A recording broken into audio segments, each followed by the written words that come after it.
¿Es una buena idea imprimir dinero y repartirlo a la gente? ¿Cómo vamos a hacer que el Perú sea un país desarrollado? ¿Por qué ahorra la gente? ¿El ahorro obligatorio para la vejez es una buena idea? Hola, bienvenidos a Los Economistas Dicen. Este canal nace con el objetivo de dar respuestas a preguntas económicas importantes, de manera sencilla, pero a la vez rigurosa. Para ello vamos a usar el método económico, el que nos va a permitir dar respuestas sólidas a estas preguntas. Entonces, nos preguntamos, ¿por qué el método económico es importante? A primera vista uno podría pensar que la economía es una ciencia social y como ciencia social no tiene respuestas exactas para muchas preguntas, al igual que otras ciencias sociales. Sin embargo, uno se da cuenta que a lo largo de años y años de conocimiento acumulado, hemos llegado a ciertas respuestas importantes que forman parte de la sabiduría económica, digamos, y nos pueden ayudar a guiar nuestras acciones y no repetir errores que la economía ya ha estudiado en el pasado y que ya sabemos que no funcionan. Por ejemplo, imprimir billetes sin ningún tipo de respaldo y sin ningún tipo de orden. Entonces, esto, por ejemplo, es algo que la economía ha estudiado ya bastante bien, ya se sabe que no funciona y forma parte del conocimiento económico acumulado, donde han habido varios de estos episodios en que han habido crisis económicas a causa de emisión inorgánica de dinero. Este es un ejemplo.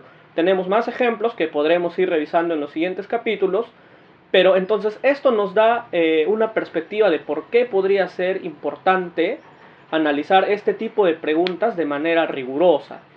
Pero a veces hacerlo de manera rigurosa complica las cosas y el objetivo de ganar un poco es tomar esa rigurosidad, no perderla, pero a la vez hacerla entendible, sencilla, para que el que es economista y el que no es economista pueda entender de estas cosas y pueda tener una opinión un poco más informada de por qué estas cosas podrían ser de una manera o de otra. Entonces, como tenemos un método económico que nos va a ayudar a responder estas preguntas, nos interesa saber en qué consiste este método económico. Para responder a esta pregunta que nos da curiosidad, vamos a dividirla en 4 subpreguntas. La primera pregunta que nos vamos a hacer es ¿qué caracteriza la economía y la diferencia de otras ciencias? Para esto nos vamos a ayudar de Zygmunt Bauman, que en su libro Pensando sociológicamente, en la introducción nos hace una breve diferencia entre las diversas ciencias sociales. Obviamente él es sociólogo y está enfocado en explicar la sociología, pero podemos ayudarnos de esto. Entonces, él nos dice, por ejemplo, ¿qué diferencia a la antropología, a la sociología, a la ciencia política, a la economía?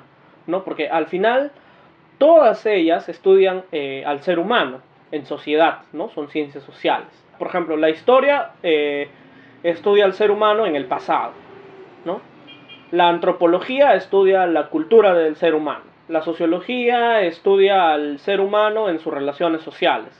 Pero estas respuestas de alguna manera son un poco vagas y no delimitan bien, porque por ejemplo, si yo estudio los sistemas económicos del antiguo Egipto, ¿estoy haciendo historia o estoy haciendo economía?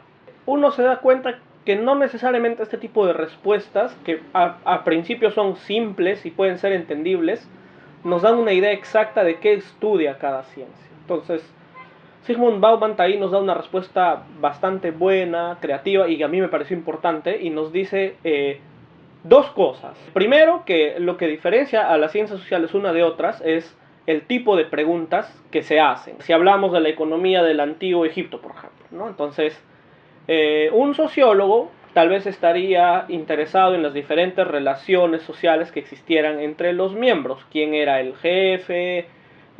¿Quién era el subordinado? ¿No? Si estos intercambios comerciales se daban en igualdad de condiciones o alguien tenía más poder de negociación. Mientras que un economista va a hacerse preguntas de otro tipo acerca de estos mismos intercambios, ¿no? Por ejemplo, va a decir, ¿qué motivaba, no sé, estoy diciendo cualquier cosa, que los egipcios comerciaran, no sé, conchas de abanico con otras culturas, ¿no? Y entonces nos damos cuenta que estamos analizando el mismo fenómeno, el intercambio comercial, ¿no? En el antiguo Egipto, o puede ser en el incanato, o en la cultura maya, o donde ustedes prefieran. Y lo que a principio podría parecer una pregunta de historia, podría ser una pregunta también de sociología como una pregunta de economía. Es entonces que nos damos cuenta que lo que caracteriza a la economía es el tipo de preguntas que hace y el método que usa o el enfoque que usa para responder estas preguntas. La segunda pregunta es entonces, ¿qué tipos de preguntas se plantea la economía? Entonces, por ejemplo, algunas de las preguntas más clásicas que se pregunta la economía ¿es posible solucionar la pobreza imprimiendo dinero y repartiéndoselo a las personas? ¿Por qué algunos países son desarrollados y otros no? ¿Qué determina en el largo plazo que un país acumule riqueza y otro no? ¿Por qué la gente ahorra? ¿Sería buena idea que las AFP sean obligatorias y el ahorro para la vejez o es una mala idea? La tercera pregunta que nos hacemos entonces como es natural es ¿qué enfoques usa la economía para responder estas preguntas? Entonces vamos a explicar el enfoque que usa la economía básicamente en 4 componentes. El primer componente, como es bastante conocido y a la vez muchas veces bastante criticado en economía, es que asumimos que los individuos son racionales. ¿Y de dónde viene este método de analizar la racionalidad? Tenemos que remontarnos aproximadamente 200 años atrás, más o menos, y recordar a un autor que era economista y sociólogo, Max Weber. Él estaba tratando de entender la acción social, que es un tema propio de la sociología, pero de alguna manera dibuja el método de la economía. Nos dice que para entender las acciones del ser humano hay que seguir un método sencillo. Hay que ver cómo serían las acciones de una persona racional, ¿no? Y decir, bueno, si es que esta persona es racional, debería hacer A, B, C, D, E, F, ¿no? En cualquier situación. Y luego entendemos las diferencias entre este comportamiento racional y lo que realmente ocurre como desviaciones de la racionalidad. Y entonces intentamos explicar o interpretar estas desviaciones basándonos en el contexto, en la historia personal y en lo que fuera necesario. Esto ha sido una primera aproximación a la racionalidad. Entonces, Max Weber, por ejemplo, planteaba 4 tipos de acciones de las personas. Primero es la acción por tradición, donde la persona actúa porque así es, sigue una tradición, una costumbre muy arraigada. Segundo es la acción por deber, ¿no? Donde la persona simplemente hace lo que se supone que tiene que hacer. Tercero es la acción racional, dice ya, empieza a hablar de racionalidad, con arreglo a valores, y cuarto es la acción racional con arreglo a fines. Entonces la economía de estos 4 tipos de acciones se ha enfocado en estudiar básicamente la acción racional con arreglo a fines. Y para ponerlo en sencillo, es actuar escogiendo los medios más eficientes para lograr un objetivo dado. Y es como estudia la economía a los individuos. Por ejemplo, el individuo tiene el objetivo de comprarse una casa. El economista dice ya, ¿cuáles serían los pasos que debería tomar este individuo para lograr ese objetivo de la manera más eficiente? Y con eficiencia se refiere usando la menor cantidad de recursos posibles. Entonces diría, a ver, lo racional será tomarse un préstamo y comprar la casa e ir pagando el préstamo. Lo racional será ahorrar durante ciertos años para tener el dinero suficiente y comprar la casa. ¿Qué es lo racional? Entonces ahí uno se empieza a preguntar, ¿no? Entonces dices, ¿y ahora cómo respondo a esta pregunta? O sea, si tú le preguntas a una persona en la calle y le dices, ¿qué sería lo racional en este caso?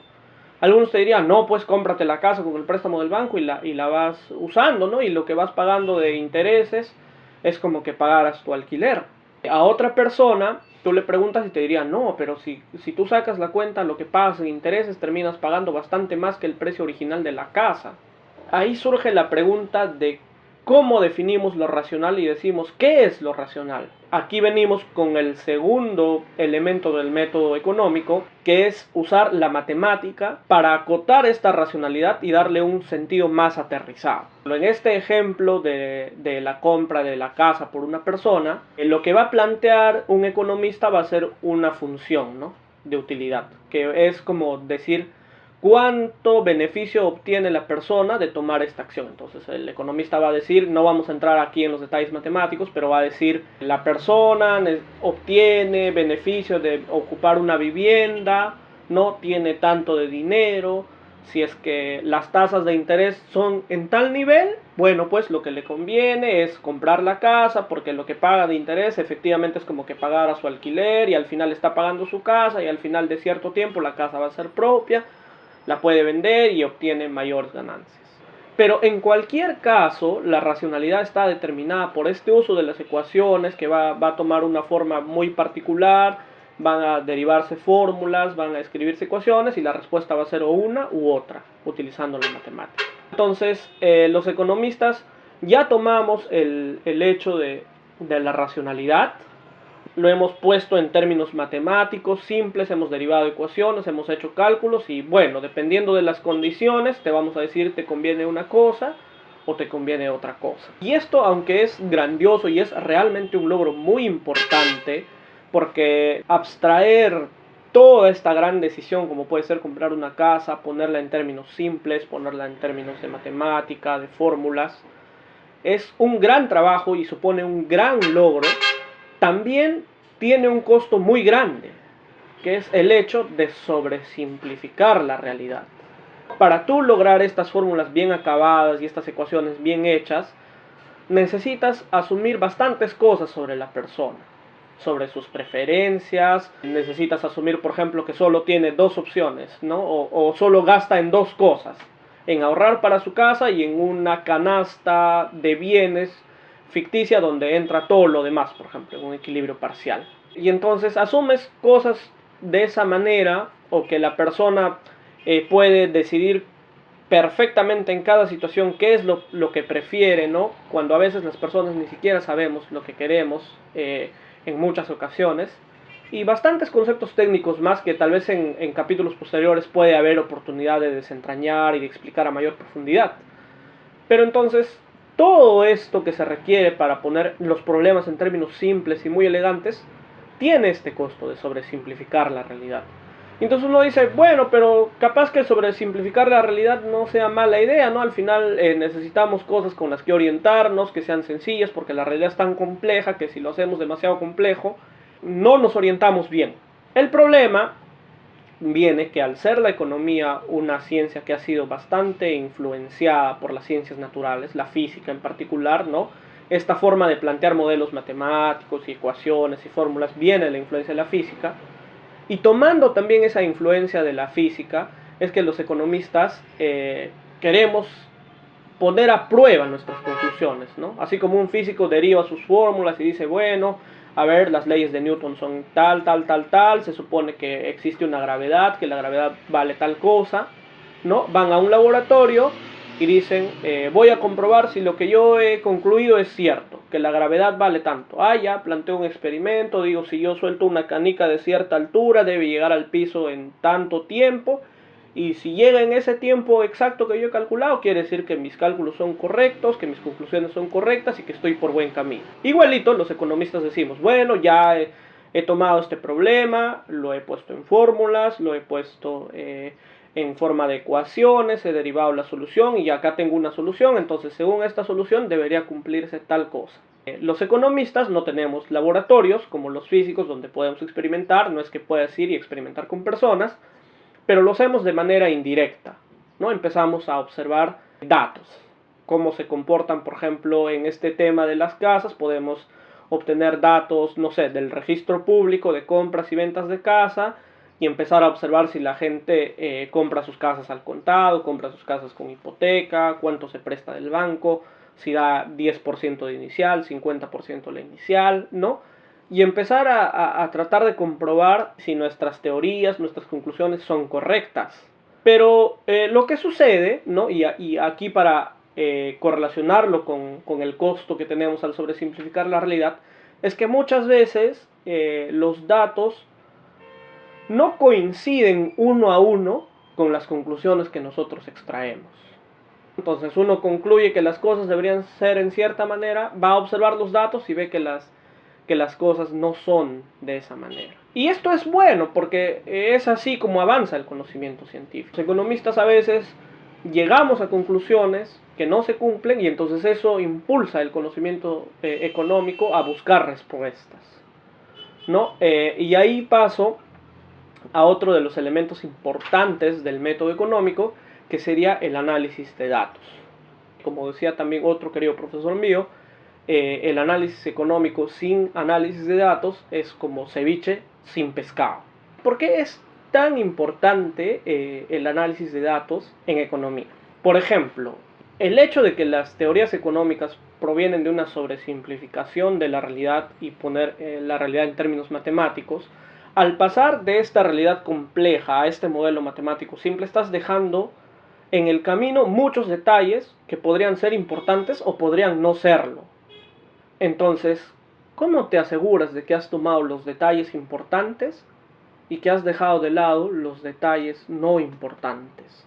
Por ejemplo, cuando uno hace un mapa, no un mapa así como los mapas tradicionales que tenemos. Si tú tienes un mapa geopolítico, es simplemente un dibujo del territorio, líneas que dividen fronteras, países y está, ¿no? Y no necesitas más.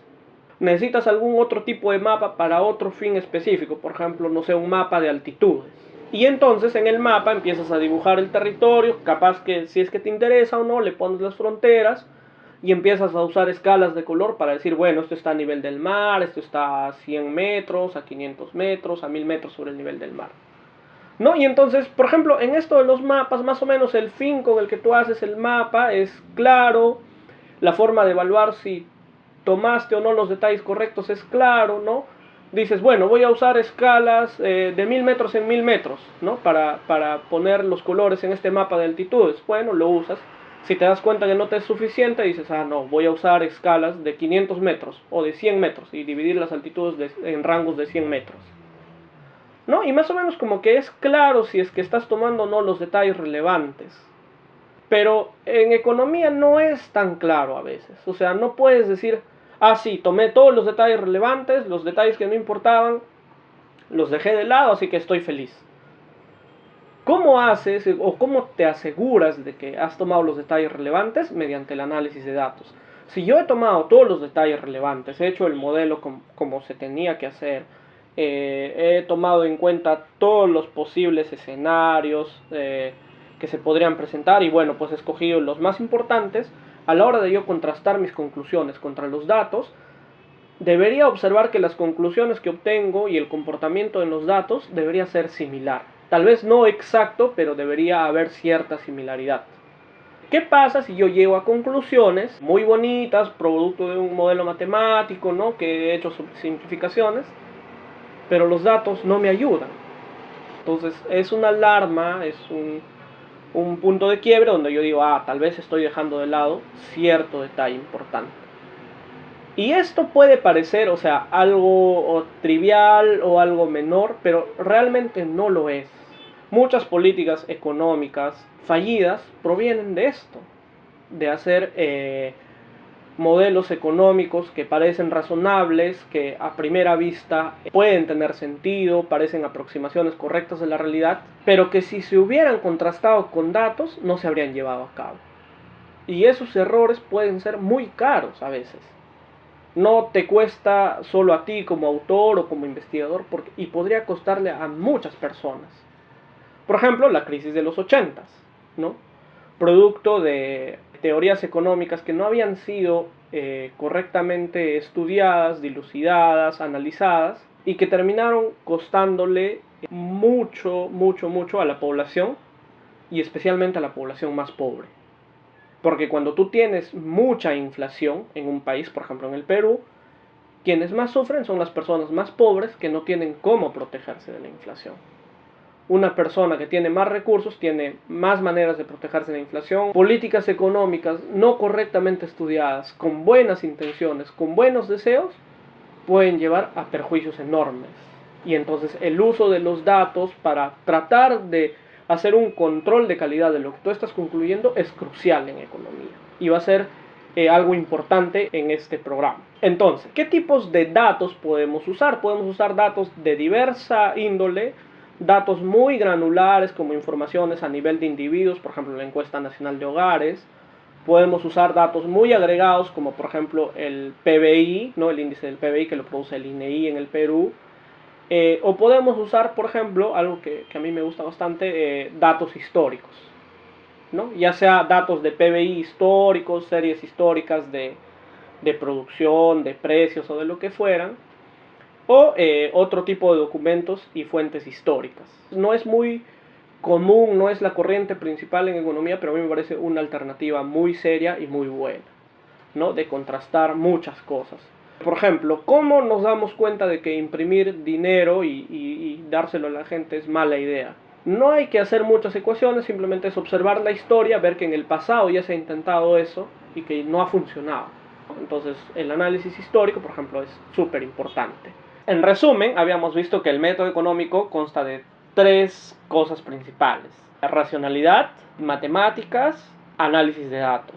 Entonces ahora nos toca pasar a la cuarta pregunta sobre este método económico, que es más un tema de ver consecuencias de este método más que pensar en las características de este método en particular.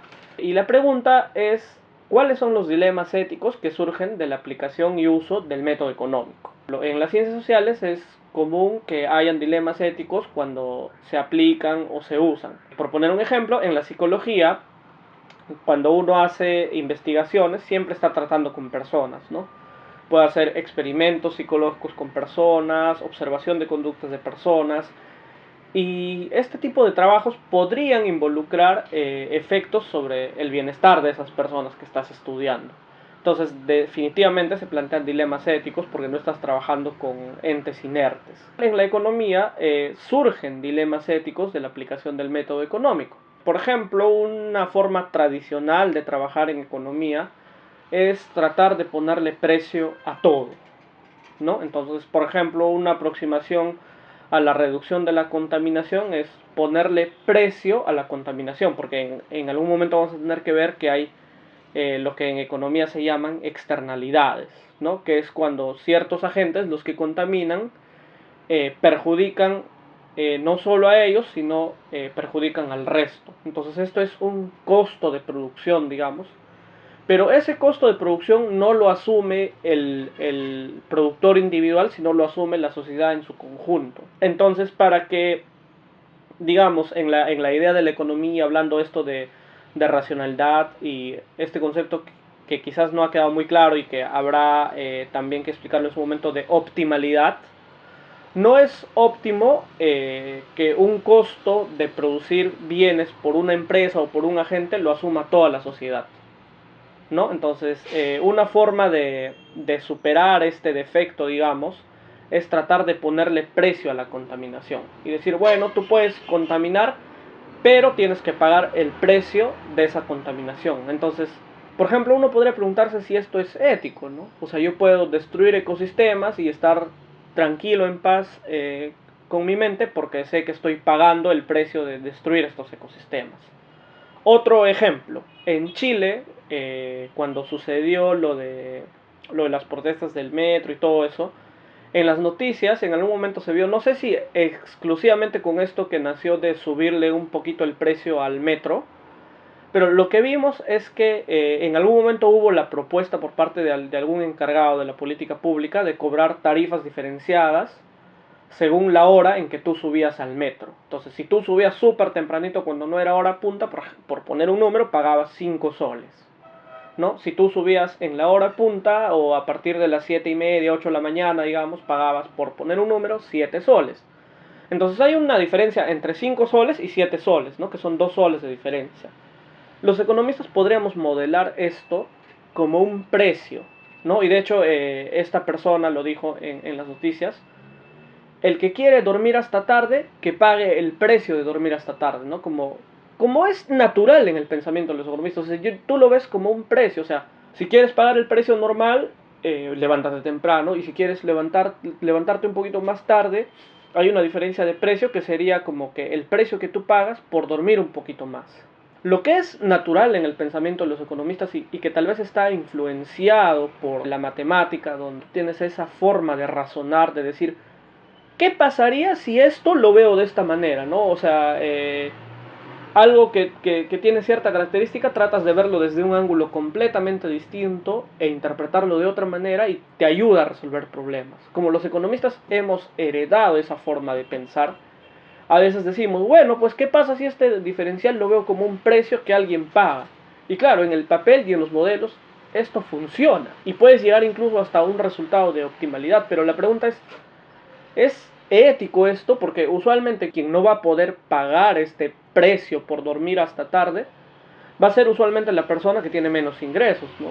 Porque es la persona que de repente está más ajustada en su presupuesto. Entonces, esto que se podría ver como un artificio abstracto, como un modo de razonar creativo, podría estar teniendo impactos en la desigualdad, por ejemplo, ¿no? Y acrecentar las desigualdades o incrementar las desventajas que algunas personas pudieran tener por sus orígenes o por su nivel socioeconómico.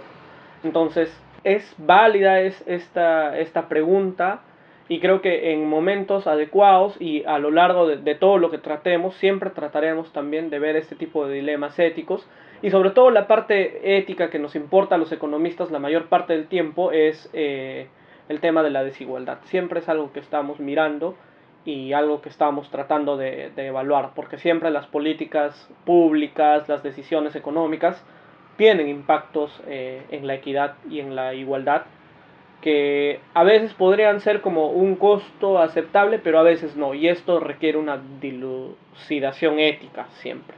Y entonces esto han sido los 4 puntos que van a ser los ejes transversales de todos los programas de este canal. Los invitamos a suscribirse al canal, y también nos pueden encontrar en las otras redes sociales como en Facebook y en Instagram como Los Economistas Dicen. Eso es todo por hoy, muchas gracias.